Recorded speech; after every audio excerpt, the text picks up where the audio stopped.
नमस्कार। बहुत बहुत स्वागत और अभिनंदन है आपका मेरे चैनल शास्त्र मंथन में। कृपया इस चैनल को लाइक करें और सब्सक्राइब करें।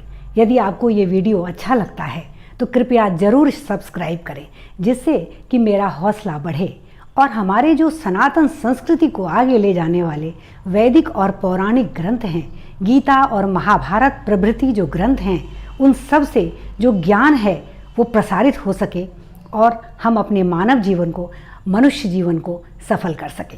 आइए आज जानते हैं, कार्तिक शुक्ल पक्ष की जो नवमी तिथि है वो भगवान विष्णु को समर्पित है। इस तिथि का कई दृष्टिकोण से महत्व है, जैसे कि इस दिन आंवला नवमी के नाम से विष्णु भगवान की पूजा की जाती है। और इस दिन यह मान्यता है कि जो 4 युग होते हैं, कलयुग, द्वापर, सतयुग और त्रेता, उसमें से द्वापर युग का शुभारंभ इसी आंवला नवमी के दिन माना जाता है। साथ ही साथ इस दिन भगवान विष्णु को आंवला का फल चढ़ाया जाता है और आंवले के वृक्ष के ऊपर इस दिन भगवान श्रीहरि का वास होता है, ऐसा पौराणिक प्रतिपादन है, वैदिक प्रतिपादन है। पद्म पुराण, स्कंद पुराण, मार्कंडेय पुराण, नारद पुराण, विष्णु पुराण जैसे कई पौराणिक ग्रंथों में आंवला नवमी के बारे में विस्तार से हमें वर्णन प्राप्त होता है। सामान्य तौर पर हम देखें तो आंवला जो विटामिन सी का प्रतीक है, हमारे शरीर में जितना भी विटामिन सी की आवश्यकता है वह आंवला अगर कार्तिक मास में खाया जाए तो उसकी पूर्ति होती है।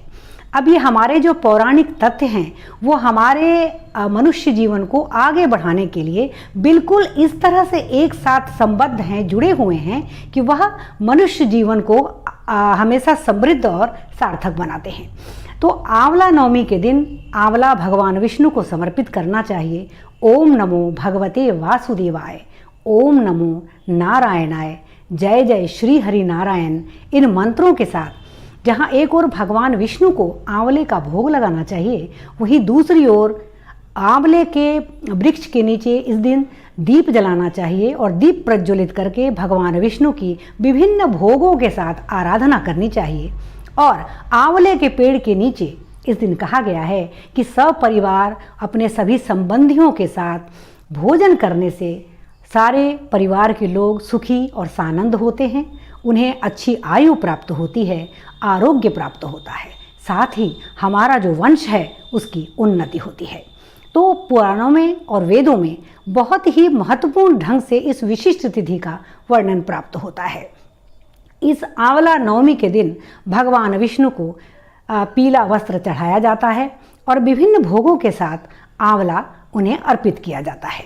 और आंवले के वृक्ष को लगाने की भी हमारी पौराणिक परंपरा है। कहते हैं कि आंवला नवमी के दिन अगर आप अपने घर में किसी गमले में या सामने की मिट्टी में कहीं भी अगर आंवले का एक पेड़ लगाते हैं और उस दिन से प्रतिदिन दीप प्रज्वलित करके, धूप बत्ती करके आप उसकी पूजा करते हैं तो भगवान विष्णु का सहज आशीर्वाद आपको प्राप्त होता है। और ऐसे भी श्री हरि विष्णु को तो कहा गया है कि वे छोटी सी छोटी चीज़ से भी प्रसन्न हो जाते हैं। आप उन्हें छोटा सा एक फूल भी अगर अर्पित करते हैं तो वे प्रसन्न होते हैं। तो भगवान विष्णु को प्रसन्न करने के लिए इस आंवला नवमी के दिन आइए करते हैं भगवान श्री हरि की पूजा, लगाते हैं अपने घर में आंवले का एक सुंदर सा पौधा और आंवले के वृक्ष के नीचे करते हैं दीपदान और पाते हैं भगवान श्री हरि विष्णु से आयु, वंशवर्धन, शांति और तृप्ति का अक्षय भंडार, अक्षय आशीर्वाद। बहुत बहुत धन्यवाद। अगर आपको ये वीडियो अच्छा लगा हो तो कृपया मेरे चैनल को लाइक और सब्सक्राइब जरूर कर लें। बहुत बहुत धन्यवाद।